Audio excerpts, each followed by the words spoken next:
It's time to be mindful and take a more bee-centric look inside our hives.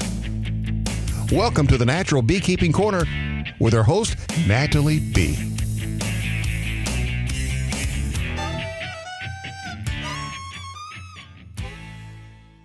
Welcome back to the Natural Beekeeping Corner with your host, Nathalie B. And today I have a very special guest, Les Crowder, who's my mentor and also my business partner at Be Mindful.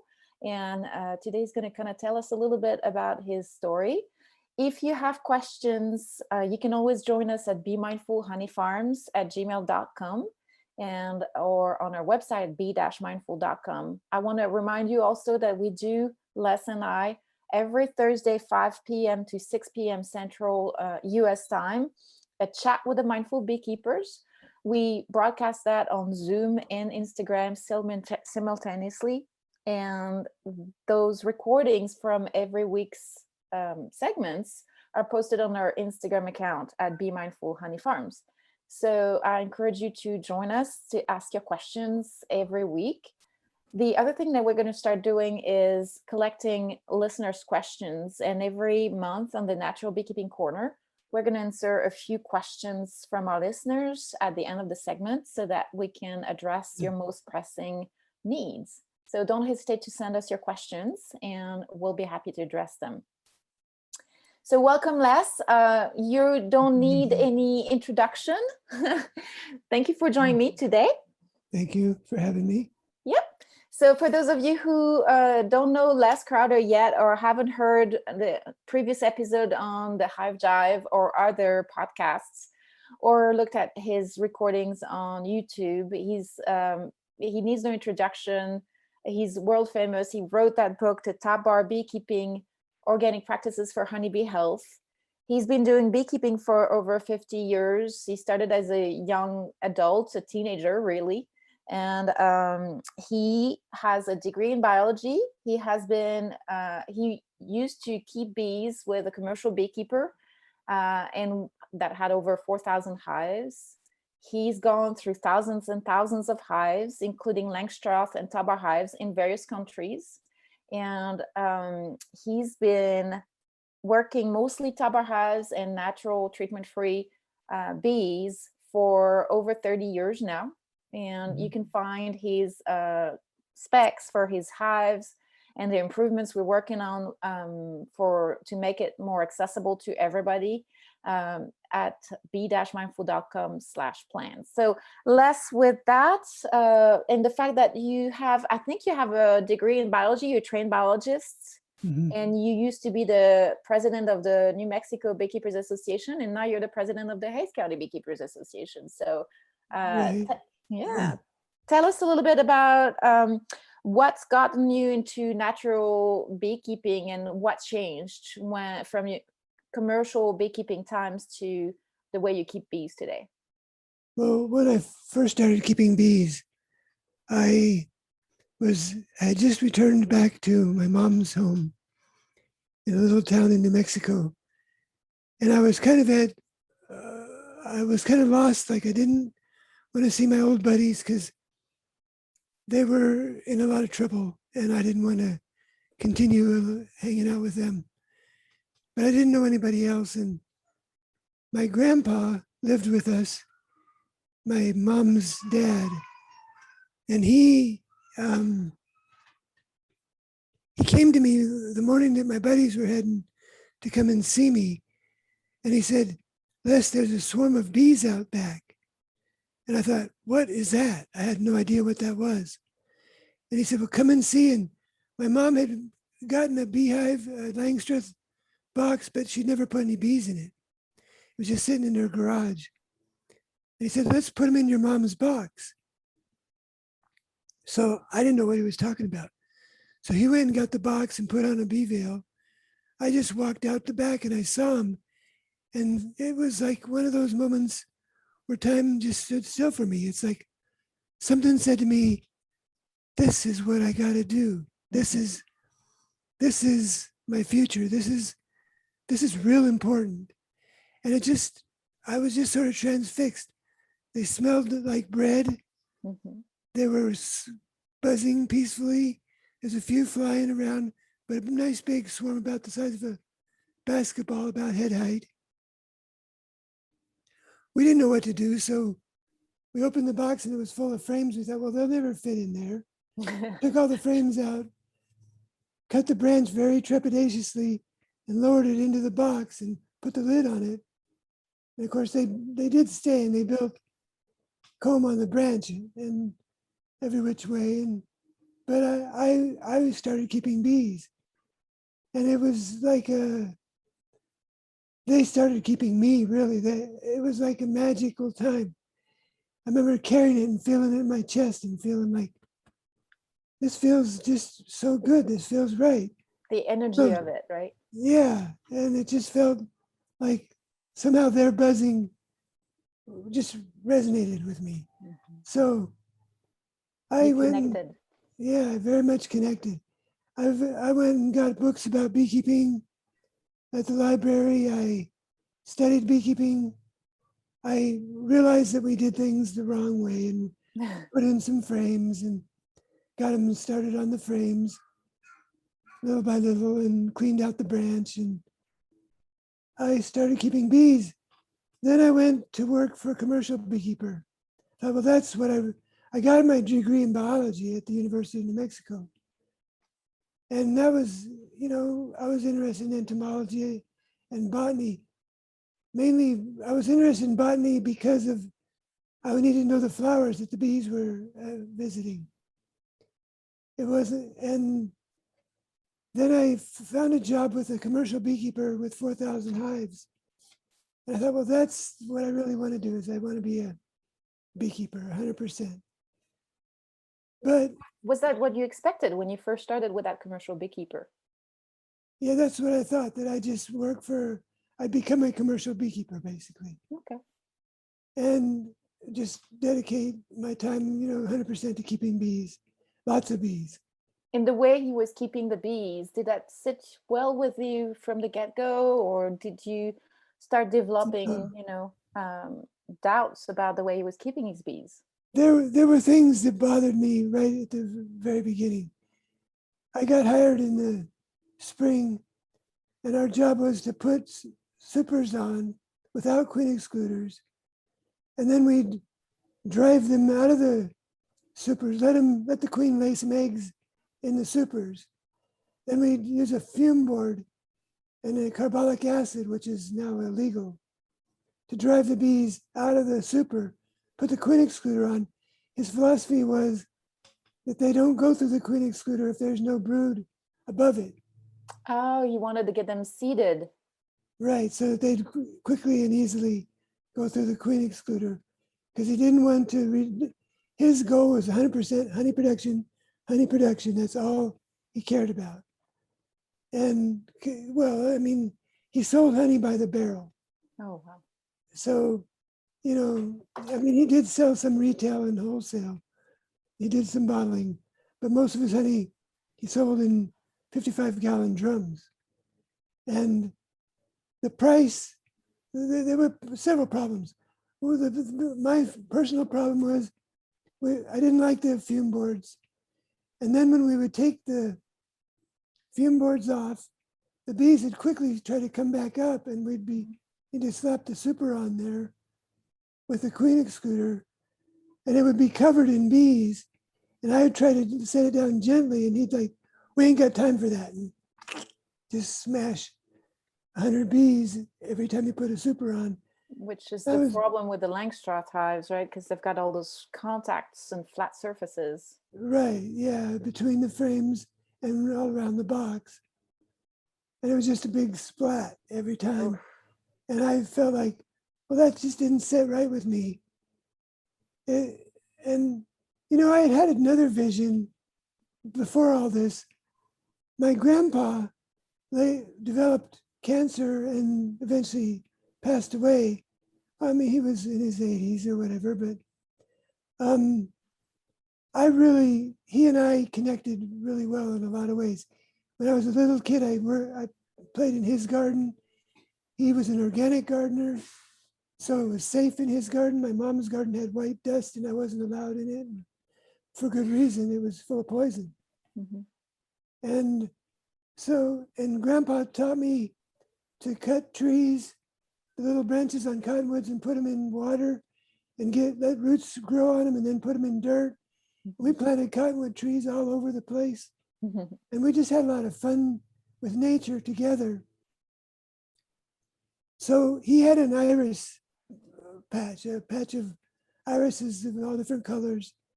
And when he got really sick, I was helping take care of his stuff for him. I was a teenager, and his irises were in full bloom. And I thought, I'm going to try to get him out of his bed and get him out in his iris patch. And he was all skin and bones. He hardly had any muscle left or no fat. But he got out there in his walker, and he got in the middle of his iris patch, and he said, Les, I think we need to water it a little more. Why don't you turn the hose on? So I turned the hose on. It was a frost-free bib, because in New Mexico it gets really cold. But I remembered when I was a little kid, we had a worm bed in front of that bib, and we raised earthworms. Oh, We cool. fed them manure and animal manure and watermelon rinds, and it was a fun little project. And then a mint plant got started in it, and it kind of took it over. So we said, okay, fine, we'll make mint tea. So we let it be a mint patch. And I was standing there waiting for him to tell me to turn the hose off. And the mint was blooming with little tiny purple flowers. And an all black honeybee, just completely black, came and started sipping nectar from the flowers. And by that time I had 5 hives, and one of them was all black bees. And I thought, that was your bee. I know where that bee lives. I know where she comes from. And I'm going to go stick a spoon in some nectar somewhere in that hive. It was early in the spring. There wasn't really much honey yet, but there was some nectar. And Grandpa and I are going to taste honey from our mint plant in an hour or so. And so for a minute, the bee on the flower was like a religious experience. It was like, wow, I felt time stopped, and I was connected to the sun and the moon and the roots and the dirt, and everything all made sense. And so then when I started putting carbolic acid on a bunch of bees and smashing a bunch of bees, I felt like, well, that's not my vision at all. That's not where I went. Yeah, that's the opposite of your vision. Yeah. And the other thing was, I had just been working in a dairy, and I was disgusted with what they were feeding the cows and how they were treating the cows. I milked 600 cows a day by myself with machines. Right. And that was considered a big dairy in those days, but it's out of business and way too small these days. You milk thousands and thousands. And the cows are treated, they can't even walk. They can't, their udders are so large, they can barely stand up. They're bred for milk production. And the disease set in, and they've got ulcers and. Yeah. And they're fed chicken manure and newspapers and all kinds of crap, just junk that is, cheap. And they figure out a way to put a little protein in it or something. Right. So I thought, well, this is going to be the same thing, only it's going to be bees. Where industry is going to take bees and we're going to just run them through our mill, and grind them up, and wonder why they're all dying on us all the time. And why they get sick so much. Yeah. And the indiscriminate use of antibiotics in those days, as soon as you thought they might have a little disease problem, you administered terramycin in powdered sugar. And then another thing that happened was we were using ethylene dibromide to kill the wax moths in the supers. And there were 35,000 supers. So it was a big warehouse full of supers. So to specify, the reason there were so many supers in warehouses is because when the Langstroth hives are harvested, the honey is extracted from the frames, and those frames with the wax left over from the extraction are stored up to be reused the next season.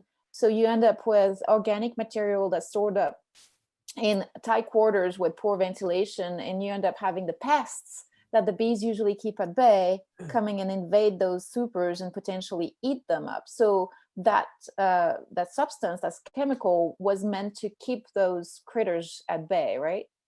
Right. And there are wax moths on every honeycomb in the world, pretty much. Right. And the bees constantly find the larvae and kill them and throw them out. But as soon as you take a comb away from bees, particularly and put it in a nice, dark, warmish warehouse, the wax moths just proliferate, and a few mate and lay eggs, and pretty soon there's thousands. Invasion. And they destroy the combs. And these combs were wet with honey. They'd been extracted, but they were still slightly sticky with honey. It was perfect wax moth heaven, Breeding room, right? yeah. In a warehouse in darkness, which the moths love. And so you had to fumigate them with something. Nowadays, the allowed chemical is paradichlorobenzene, which is also carcinogenic. We were using ethylene dibromide, which is very carcinogenic, and it's been banned for any number of years. Did you say, though, that for a while it remained allowed for, so it was banned for everybody else except beekeepers who had lobbied to keep it so that they could treat their supers with it? Yes. And the thing is, that got in the news, and that made beekeepers furious. So it got in the news, well, this chemical that we've commonly used has now been banned from all farming activities except beekeepers. And the beekeepers were like, oh no, don't say that to anybody. Don't let the public know that we're using chemicals in our beehives. Right, and it's particularly one that's so serious that it's been banned for everybody else. That made beekeepers look terrible. Well, live up to the truth, you know. You're using a very terrible chemical, and you have to admit it. Yeah, you can't say you aren't using it. Well, especially when you know that wax is lipophilic and will absorb a bunch of toxic chemicals and keep it, and it can get passed to the honey itself that people consume. So they need to know what's in their honey. Right, and ethylene dibromide was particularly lipophilic itself, so it would absorb into the wax. And you could smell it when you went in the warehouse in the spring to take the supers out. You could smell it real strong, and then you put it on the beehives. And this whole thing was just like, I realized I can't. Once I realized it was ethylene dibromide. That was the straw that broke the camel's back. I decided I've had it. I can't work here anymore. Right. There's too many things wrong with the way we're keeping bees. It wasn't sustainable anymore. Yeah. The other thing was that the future wasn't there anyway, because the honey price per barrels of honey when you're on the world market was way too low. You couldn't produce honey and make any money. And it pushed everybody to pollination. Any large-scale beekeepers started doing pollination to make money. Is it kind of still true that the prices on the world market for honey are actually quite low because of markets being flooded by imports and heavy production from countries that are less scrupulous and actually mix a lot of things in their honey, including high fructose corn syrup and sugar syrup and all kinds of illegal substances, and mass producing and basically just driving the prices down? So isn't it still the case? Right, yeah. If you sell honey by the barrel, you're not going to make much money or any money. You're going to lose money. And there was this expose done several years ago in which they showed that companies were able to bring container loads or truckloads of a substance that would meet all the requirements and pass the tests. And they would even buy bee pollen and put it in the fake honey. Seed it. To make it so that you look in there and see it's even got bee pollen in it. So yeah, because the testing looks for pollen to verify authenticity of the honey and potentially provenance of the honey. Right, exactly. So that scene, the large-scale beekeeping for honey production, just doesn't work. No, volume doesn't work. You No. end up with not making enough profit on volume. It's like the honey market got Walmart version of it. Nothing, I'm not going to get into Walmart pros and cons, but the volume ended up being the issue, right? Right. And there was I had experiences.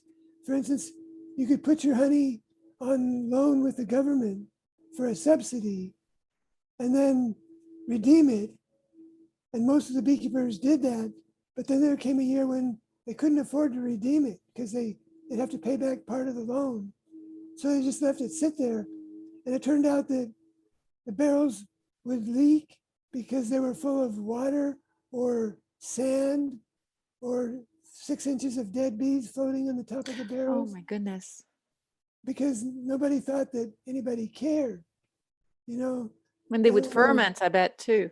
Fermented, and that would cause the leakage because it would eventually rupture a barrel. Pressure. Particularly if it was slightly rusty already. Mm-hmm. And it just became this big mess, you know.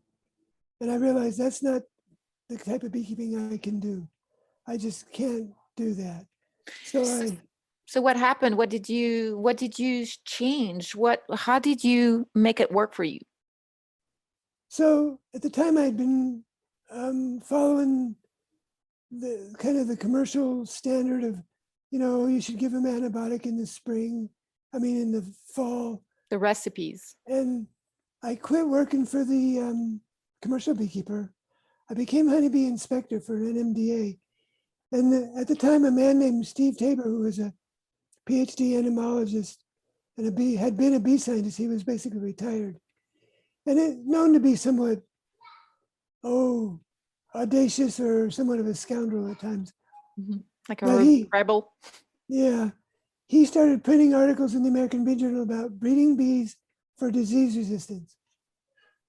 In those days, we didn't have mites. We just had, our big problem was American foul brood. European foul brood was... Nosema, maybe? Yeah. Nosema was somewhat of a problem. But the big one seemed to be everybody was trying to get their handle on American foul brood. And that's why we used the antibiotics. And as soon as I read that article, I started breeding for bees that were disease resistant. And he was basically advocating killing a little patch of brood by what he would do is get a ring of PVC pipe, mm-hmm. put it on the brood, pour a little bit of liquid nitrogen and freeze it, and then put it back in the hive. And then bees that removed all the larvae in 24 hours, he considered hygienic. And if they didn't, then they weren't very hygienic, or they were partially hygienic or whatever. And that was the big key to disease resistance. That they would take care of the diseased bodies and pull them out of the hive so that the hive wouldn't be contaminated. It would be like a sanitation method the bees implemented, right? Right. And he at the time wrote somewhere about, look at the old bee books before we had antibiotics. How did they handle the disease? So I went and got a 1929, I still have it somewhere, AI Root Beekeeping, how to keep bees. And it said at the American foul brood, it gave a description, said what to do, keep clean comb in the brood nest and requeen with resistant stock. Oh, they knew already. How pioneering of them. Yeah, this was back in the 20s. And I thought, well, as soon as we got antibiotics, we became convinced you can't keep bees without antibiotics. But we did until then. We kept bees fine on large scales. The Egyptians kept hundreds of hives all together on boats on the Nile River that they would move up and down the river on barges to follow blooms. So it wasn't just that was sort of commercial beekeeping back in time of the pharaohs, right? And the problem is that industrial agriculture has put a different mindset in, where you rely on silver bullets and medication to basically counter the drawbacks of putting animals in conditions that are not sustainable. Intense, basically they're on top of each other, high concentrations. Those hives are really exploited to the maximum. We take all their food and we put them in very stressful situations. And on top of that, on commercial beekeeping, we transport them and put them across the country, and we expect them to be healthy and produce for us. So that's really unsustainable. And what I like to say all the time is that bees are animals as well, and they deserve to be in good health. So Right. that's kind of counter to what happens when you put them on top of each other that way. Right. And like we see the difference, like even from New Mexico to Texas, there's a climate difference, a pretty big noticeable climate difference. So a bee that is very well adapted to southern Texas might not do very well in Right. northern New Mexico. And to expect a bee that we can take from Texas to North Dakota, to almonds in California, to apples in Washington, to blueberries in Maine, and then back to Texas. Mm-hmm. Well, those poor bees, they're spending half their time Exactly. on trucks, breathing in exhaust, and they're fed high fructose corn syrup, which is very cheap, but it's not good for the bees. And so the whole system just bothered me. And then I began experimenting with, I had begun already experimenting with top bar hives. And to me, they were just fun. They were like so relaxing. I had my Langstroth, but I had 10 or 12 top bar hives. And that would be where I'd go to de-stress. I'd go out and just hang out with my top bar buddies. And they were the calmest bees. It wasn't that the bees were any calmer, but I was calmer. And it was so much easier to lift the comb and put it back and not kill any bees. Right. And that kept the bees calmer. And I began to develop a real feel for the topper hive. And then when the mites came, I still had about 200 Langstroth hives. And they really devastated me. The varroa mite killed most of my bees several years in a row. Mm-hmm. And I decided one year, well, I can't afford to really reinvest in my Langstroth equipment, which is very expensive. Yeah, very. And it was getting pretty beat up. I had already nailed it and re-nailed it and re-nailed it. And I needed to throw it away and buy new. But I thought, well, the bees won't pay for themselves now. So I thought, I'm just going to build 30 top bar hives of my most recent design at the time. Which you could do with very cheap materials or free materials when you reclaim the woods, right? Right. So I figured at the time that the top bar hive cost me about $10 in investment and an hour or two in labor to build. I was finding scrap wood for my top bars, just buying a board to make the hive body out of. And it was pretty cheap this was back in the late 80s, I guess. Mm-hmm. And so I thought, well, I'll build 30 of them, buy packages, which was a bummer to me because I'd been breeding bees for disease resistance and I had to go back to square one. But they took off and we had a pretty good year. And I actually made a little bit of honey. And selling retail is a whole different story. You can actually make some money. Right. If you get a good base of customers, you can make pretty good money selling retail. So I made a few $1,000s. And then I thought, well, now I should invest this in my Langstroth equipment. I thought if I do, it's just gone. Going back to square one, yeah. And why would I do that? And I found a way I can, for way less than a 10th the price, a 20th of the price, I could just build a bunch more topper hives. Right. That you enjoyed better. Yeah. Yeah. And I realized that I could bring topper up to a semi-small commercial scale, make a pretty good business out of it. Mm-hmm. And it was cheaper. It was less input.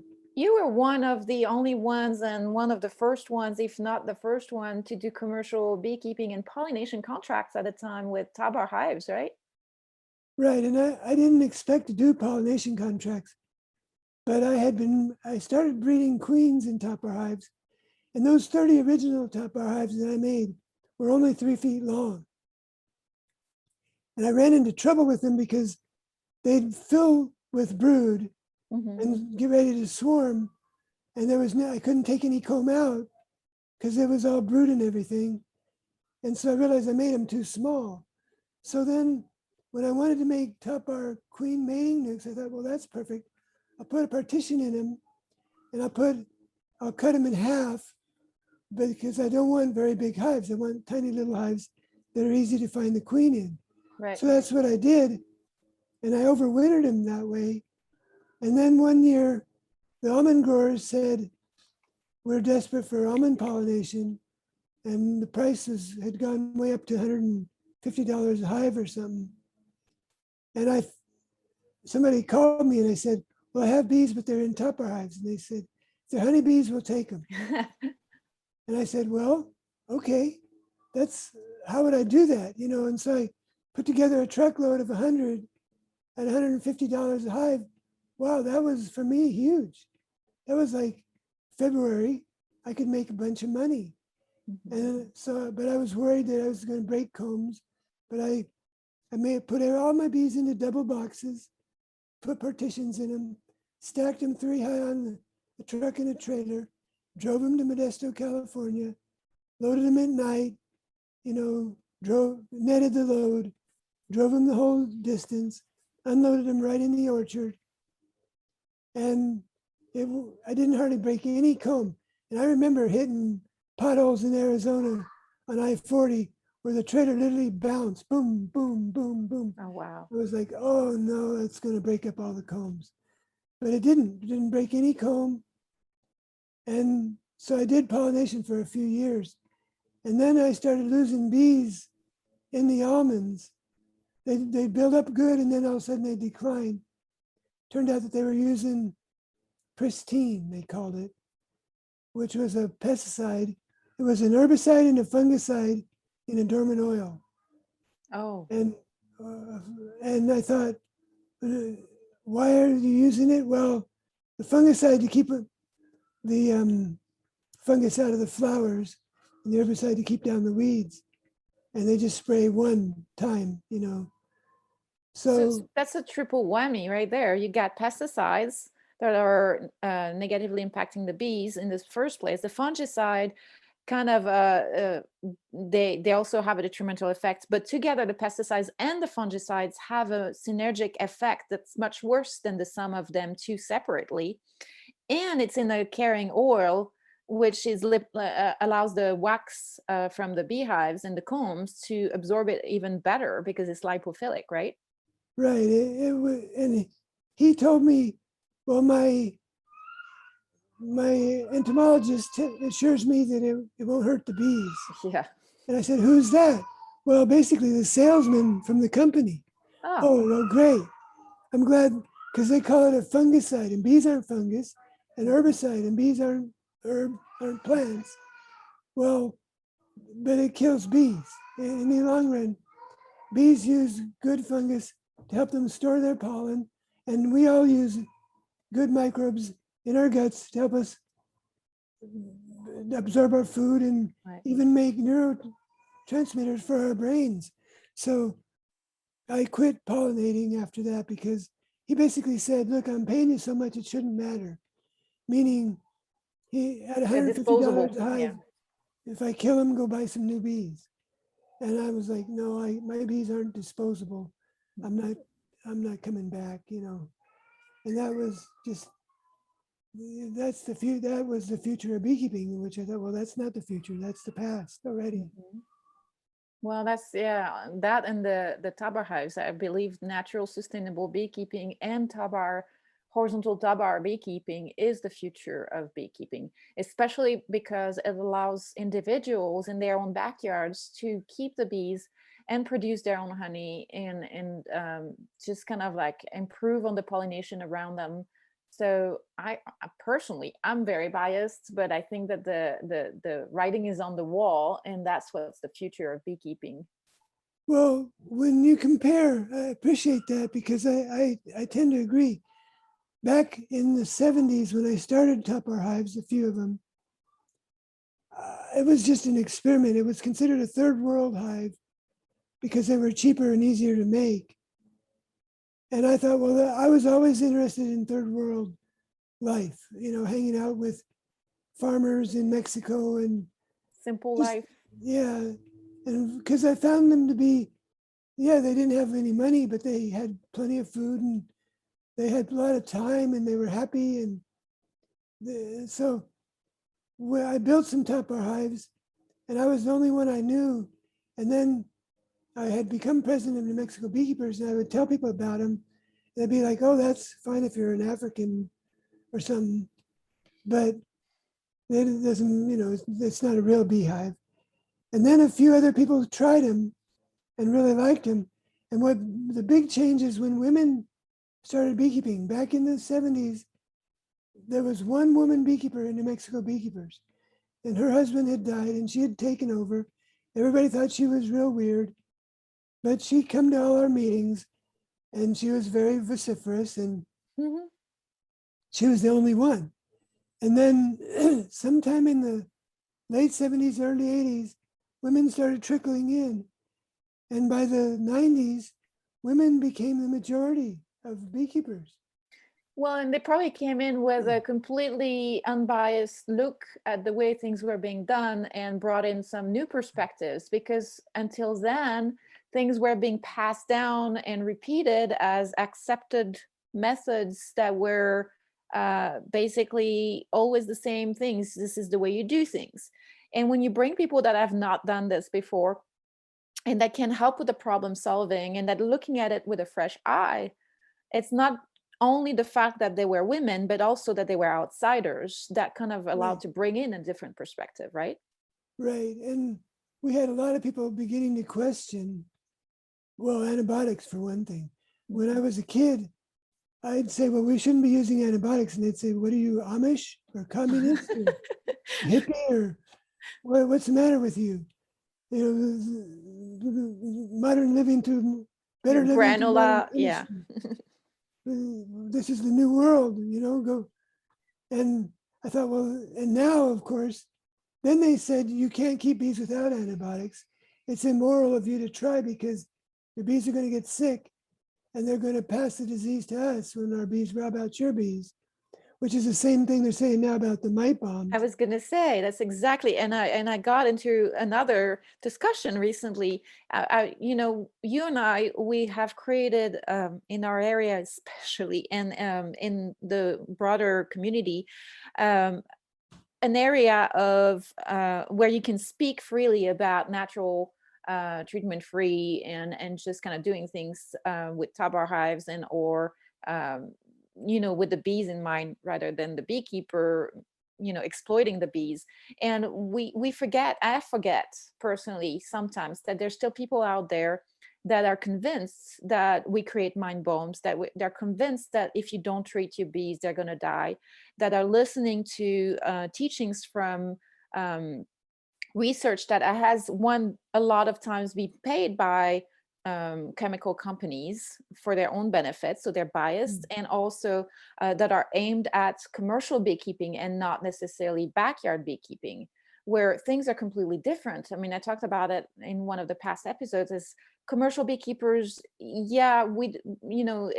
hard on the bees, but it's also hard on them, and there's a reason why they're doing it this way, because again, they can't compete on the honey prices, and their conditions are difficult. They're farmers and they've got certain constraints, so they're trying to work with that, which means those conditions for the bees are harder, and they have to do things differently. They have to treat because their bees are weak and they're not resilient and they've got high stakes. So Right. so I forget that we're in a bubble basically of Right. Mhm. And the commercial beekeeping is pollinating a lot of our food. It is, and it's useful. And it is useful and it is hard. Yes. I remember talking to a Texan beekeeper who had 10,000 hives and he said, heck, I wouldn't want my kid to do this. It's too much work and it don't pay. Right. Well, it's tough. It's your field bill is $300,000 Right. for the year. You got a big monkey on your back just pushing you, and you can't afford to lose bees. It's So an you do whatever it unsustainable takes. model. Yeah, it just doesn't work. But so, what is the future? And I see the future in combining what we learned from big farming like that with smaller scale, like going more and more organic, which has grown tremendously, but still needs to grow a lot more. Finding natural solutions to our disease problems. So as a beekeeper, what are the natural solutions to our disease and parasite problems? Well, brood breaks, breeding for mite resistance, breeding Natural for comb. disease resistance, keeping the bees healthy, renewing the comb in the brood nest. And so I feel like we have gotten to the point here in Southern Texas in particular where we don't need any unsustainable, we don't need plastic, we don't need chemicals. We can keep bees, the bees can keep themselves very well without our intervention. And anybody who says bees can't survive without our chemical protection hasn't seen your Warre hive, right? No, yeah, 7.5 years in the making, and I've never treated or fed or anything. And that thing is the healthiest and biggest one of my hives. Yeah. So the bees can live without our chemical protection. And the Puerto Ricans and the Jamaicans and the Africans and the South Americans have all been proving that because they can't afford the miticides, or they can't, it's hard to get them there. When You they know, have the varroa mites over there, and yet those bees are not suffering from them the way they do from that do in the United States, because they've been allowed, they've taken their losses first, and the bees have recovered really quickly. Whereas when we keep treating them, even in as a transition process, we're not allowing them to develop the strategies that they need to fend for themselves. And it's, you know, if you treat any colonies, you're not breeding survivors, you're breeding chemical dependent bees. right. And we did that exactly with terramycin. We bred chemical dependent, antibiotic dependent bees, and we were told you can't keep bees without antibiotics. And now all of a sudden, oh, actually you have to breed for disease resistance. You have to breed, you shouldn't use antibiotics. Well, the same thing's going to happen with varroa mite treatments. They are toxic. They have to be because they have to kill the mite. Mm-hmm. And we're going to be we're going to realize that there is mite resistance, and there is breeding the mite down too. The mite and the bee have to breed together, Mm-hmm. and the mite wants a thriving host. So the mite will breed itself down to where it doesn't threaten the bee's longevity. But we have to let nature breed itself to that level. And our use of miticides keeps mite susceptible bees and overly virulent mites. Mm-hmm. And then we wind up back at square one again. Yeah, I think that people can hear why I find you so valuable as my mentor and friend, because we're, you know, I'm learning a lot from you, and we both agree on the same things. What would you say of the organic, quote unquote, treatments, such as the acids, the formic acid in particular, and the oxalic acid that are so prevalent right now, and the way people are using them prophylactically to basically knock back mite numbers based on a certain threshold? Yeah, so I did experiment with formic acid back at the beginning of the mites in New Mexico because it was so hard to keep bees alive. The bees you could literally at one point open a hive and see 2 or 3 mites on every single bee. And then shortly thereafter, there'd be no bees or mites in the beehive, they'd all be dead. So I found out that formic acid is, yeah, it may be a natural substance, but not at that concentration. In other words, it smells terrible. It burns your eyes, burns the bees' eyes. It can drive the bees completely out of the hive. If it vaporizes too much, the bees It will can just also leave. kill them, right? Yeah. Kill the queen, or Yeah. And so, you know, it may be slightly better than amitraz in some ways or coumaphos, but it isn't the solution. The solution is to learn to keep bees naturally without interventions, and that can fairly easily be done. yes. It takes dedication, and there are bee scientists who believe that, but Mhm. they've been kind of silent. It seems to me the main, like the American Bee Journal and so forth, don't seem to give them a lot of publications. They seem to be more interested in publishing, here's the latest treatment to come up with, here's the latest chemical, you know. Well, I think part of it is that the community that pushes for those chemical treatments with ulterior motive very often has got a very much financial vested interest in that happening, either because they're selling the products that are used for the bee treating the bees, or because they're selling bees that need the chemicals to stay alive, and therefore their narrative, their story is you cannot do it and your bees are no good if they're not treated, because otherwise they can't sell their treated bees. Right, yeah. And and so something like the American Bee Journal has to not offend its advertisers. Yeah. And that often changes the way news, gets spread. Like, Well, there's that, and there's the fact that a lot of the funding goes to the research on treatments for right, that same reason. right, exactly. Universities do research that is sponsored by chemical companies, and then the chemical companies own the research. And if they don't like the results, they don't publish them. If they do like the results, they publish them. Mhm. And of course, they're only going to publish something that's going to make them money. They're not Right. going to publish something that doesn't. So, yeah, So I just realized that we're talking about treatments, but people that use those, they are, it's not like they're doing anything wrong. I don't want to criticize people that are treating their bees because they are trying to help their bees. What I would like to know is what's your best advice to give once people are hearing our message and kind of questioning the status quo there? What's your best advice for people that are wanting to start keeping their bees more sustainably? What's the process? What are the tools you can recommend for them to use? And can anyone do that? yeah, and that's a good point. That's perfect. Um, I think that one thing is to try to get good bees. So if you can get local Absolutely. swarm or something like that, or do it if it's a simple cutout, like a water meter is pretty simple.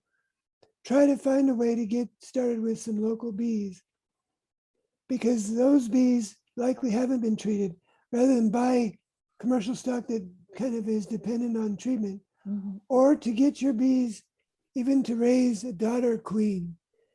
It would really be helpful. Like if you were to, for any reason, you had sourced initially non-local bees and or treated bees, at the very least, you can encourage them to have an offspring's queen that's going to go mate with the local drones, and that's going to bring in those more resilient genetics and less of that treatment dependency, right?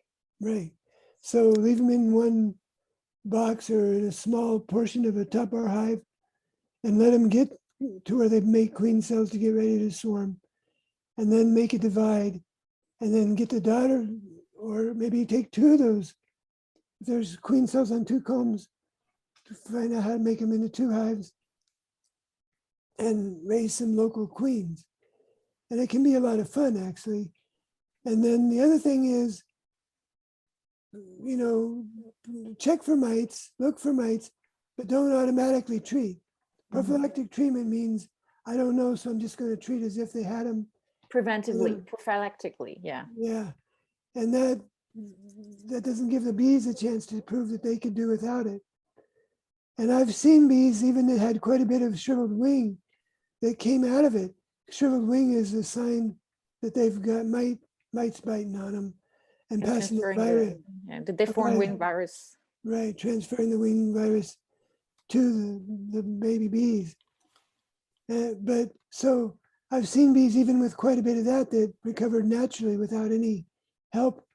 It was generally in the fall when it got more noticeable, and the bees went ahead and survived the winter anyway. This was in Los Angeles, California. Mm-hmm. And then in the spring they took off, and there was no deformed wing virus visible anymore. I mean, I'm sure it was there, but the bees were overcoming it. So have faith that bees can live without miticides. And then if you start getting a lot of mites in your beehive, then look at some, like I would use cedar bark. I would put cedar. So you would actually treat a little bit, Yeah. basically. Well, But that's like an extreme case, right? And it's, I actually haven't done this in 15, 20 years. I've never seen you do this. No, I never. Because mostly what I would do is I'd say, well, this hive is going downhill.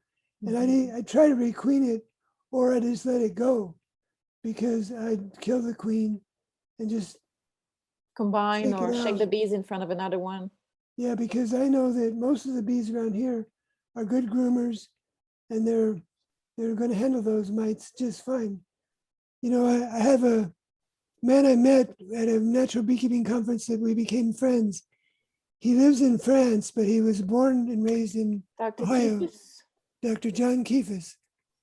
And he actually pays people who have a lot of mites, because he wants mites to test his bees with. And he says, I can't hardly find any mites in my own bees.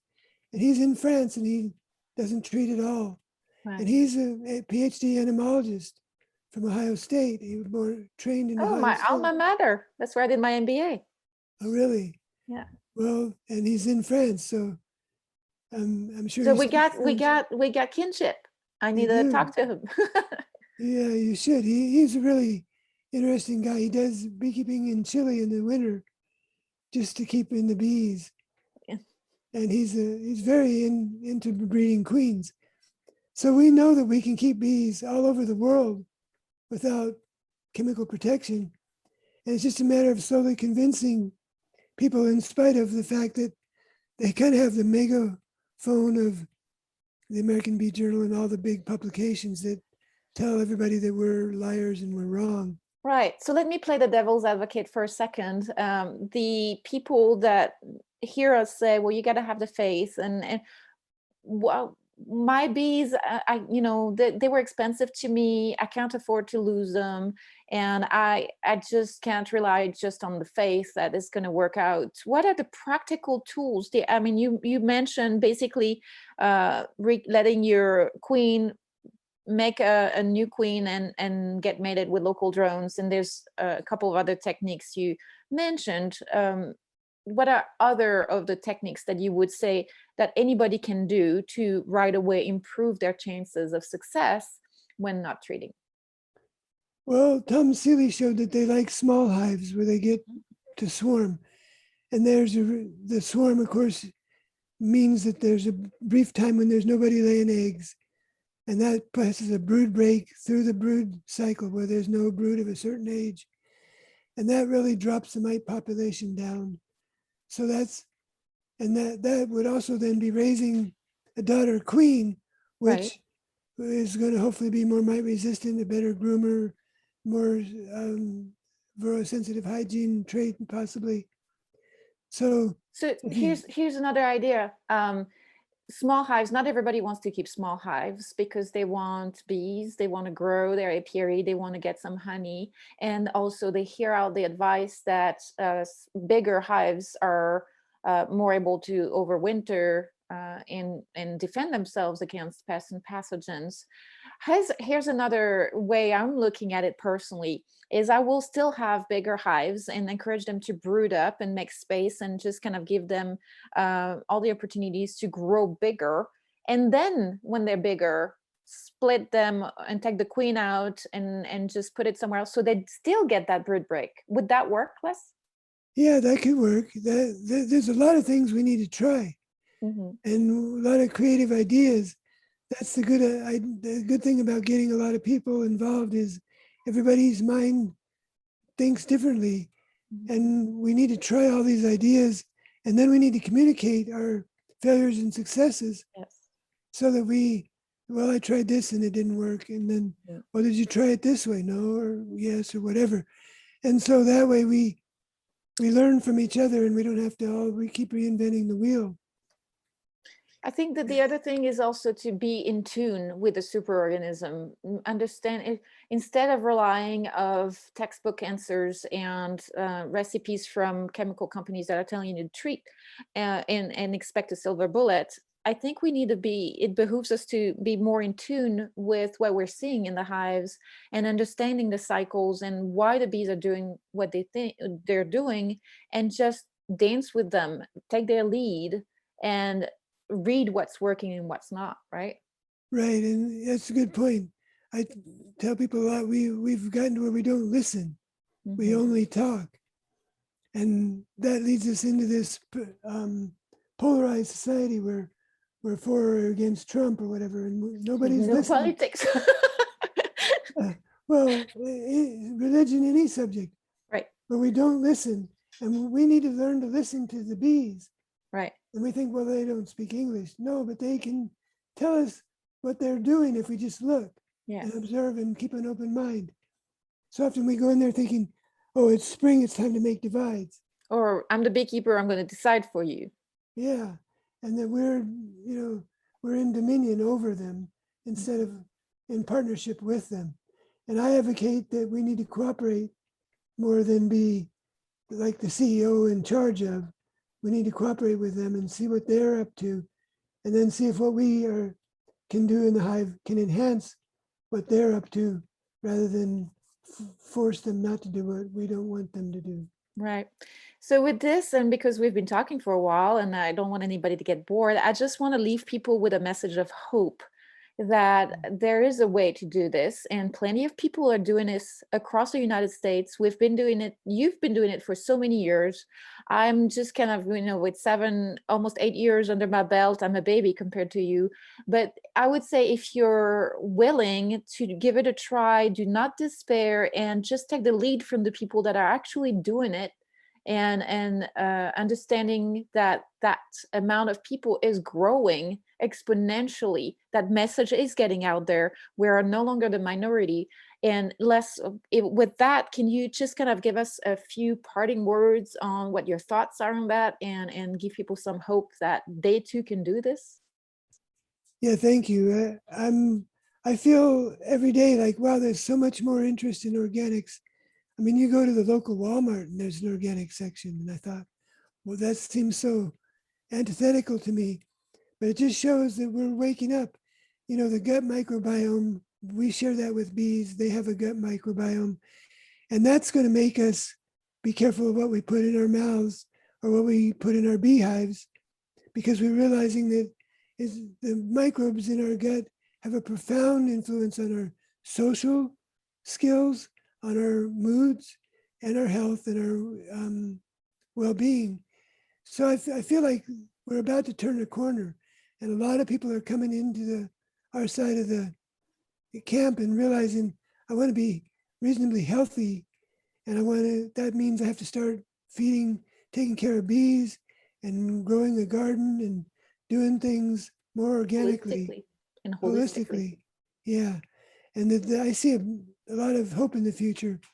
Whereas the news is all about global warming and kind of doom and gloom and everything's falling apart, I see a lot of people saying, well, here's what I can do, and just go do it. Exactly. Just do it.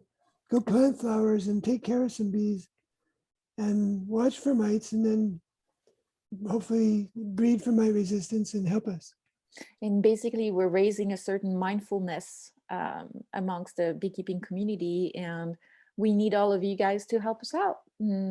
Everybody can participate as long as you're willing and open to try it out and follow the advice of the best natural beekeeping practices that are out there, and Right. giving yourself the tools. So Les, thank you so very much. This was a treat to have you. We'll have you back on the Natural Beekeeping Corner, and we'll talk some more about some of the advice and experience that you have with all this, because it's invaluable.